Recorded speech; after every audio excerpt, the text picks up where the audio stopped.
हेच आहे आमच्या हाताच्या कामाचं काय, माझ्या बापानं शेतीत पेरलेल्या बिग बियाण्याचं काय, सोयाबीन गेली त्याचं काय, 62-68 एसटी कर्मचारी मिळते त्याचं काय, एमपीएससी मध्ये परीक्षेत घोटाळा झाला जेव्हा परवीन स्वप्नील लोणकर नावाचा विद्यार्थी मेला त्याचं काय है ना, सरळ सेवेमध्ये घोटाळा झाला तेव्हा वर्ध्यामध्ये एका पोरानं आत्महत्या केली त्याचं काय, अग्निवीर नावाची परीक्षा तुम्ही आणली, तुम्ही आमचं कुठलंही गोष्ट जुमानली नाही, आमच्या बोकांडीवर दडपून टाकली, आम्ही ऐकून घेतली त्याचं काय.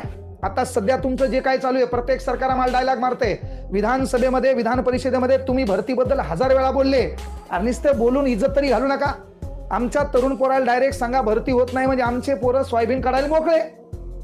अबे चहाच्या टपरीवर काम करतील, 50-60 रुपये कमवतील, पण कुठतरी उद्योगधंदा करतील ना.